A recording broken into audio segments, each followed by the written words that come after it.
Hi friends, welcome to Jyothis kitchen. ഇന്ന് നമ്മുടെ recipe ഒരു നാടൻ ഐറ്റമാണ്.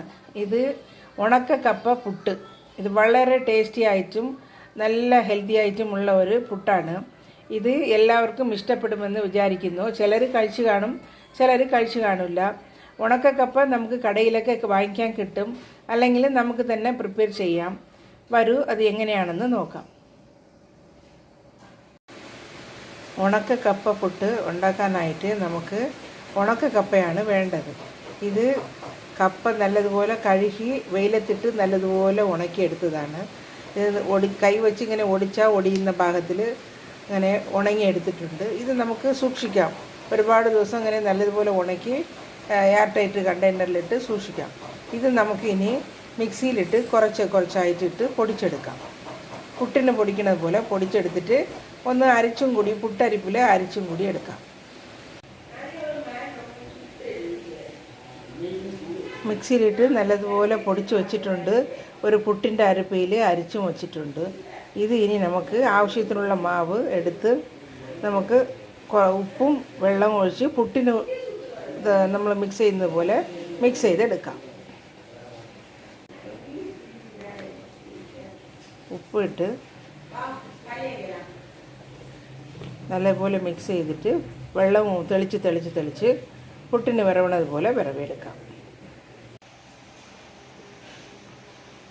വെള്ളം കുറച്ചായിട്ട് തെളിച്ചിട്ട് വേണം നനച്ചെടുക്കാൻ, അല്ലെങ്കിൽ വെള്ളം കൂടിപ്പോകും.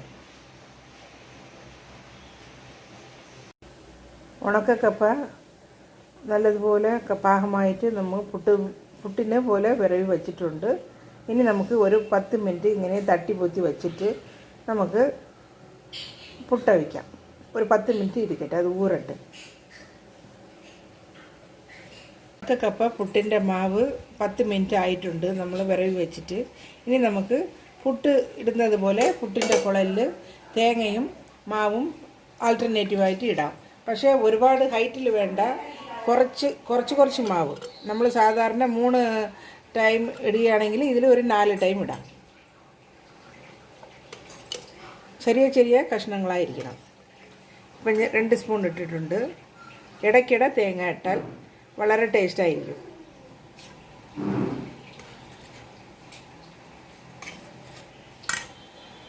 ഇത് വളരെ ടേസ്റ്റായിട്ടുള്ള ഒരു പുട്ടാണ്. ചിലർ കഴിച്ചു കാണും, ചിലർ കഴിച്ചു കാണില്ല. ഉണക്കക്കപ്പ കടയിലൊക്കെ വാങ്ങിക്കാൻ കിട്ടും, ചില കടകളിലൊക്കെ വാങ്ങിക്കാൻ കിട്ടും. അല്ലെങ്കിൽ നമുക്ക് നല്ല കപ്പ കിട്ടുകയാണെങ്കിൽ നല്ലതുപോലെ കഴുകി ചെറിയ കഷ്ണങ്ങളായിട്ട് വെയിലത്ത് വെച്ച് നല്ലതുപോലെ ഈർപ്പം ഇല്ലാതെ ഉണക്കിയെടുത്താൽ മതി.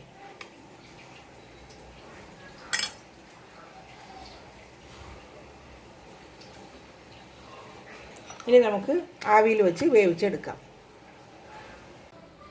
നമ്മുടെ ഉണക്ക കപ്പ പുട്ട് റെഡിയായി. ഇത് വളരെ ടേസ്റ്റി ആയിട്ടുള്ള ഒരു ടിഫനാണ്.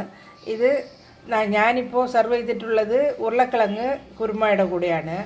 ഇത് അല്ലെങ്കിൽ നമുക്ക് സാധാരണ നമ്മൾ പുട്ടിന് കഴിക്കുന്ന കടലക്കറി, പയർ പപ്പടം, അല്ലെങ്കിൽ ഒന്നുമില്ല, ഇതിന് ബെസ്റ്റ് ചോയ്സ് എന്താണെന്ന് വെച്ചാൽ ചൂറയോ എന്തെങ്കിലും മീൻ വറുത്തരച്ച കറിയാണ് ഇതിന് ബെസ്റ്റ് കോമ്പിനേഷൻ. എല്ലാവരും ഇതൊന്ന് ട്രൈ ചെയ്ത് നോക്കണം. നോക്കിയിട്ട് ആദ്യമായിട്ട് കാണുന്നവർ സബ്സ്ക്രൈബ് ചെയ്യുക. അടുത്തുള്ള ബെല്ലൈക്കനെയും ക്ലിക്ക് ചെയ്ത് ആൽ എന്നുള്ളൊരു ഓപ്ഷനും ക്ലിക്ക് ചെയ്താൽ ഞാൻ എന്നും ഇടുന്ന റെസിപ്പി നിങ്ങൾക്ക് ഉടൻ കിട്ടുന്നതായിരിക്കും. Thanks for watching.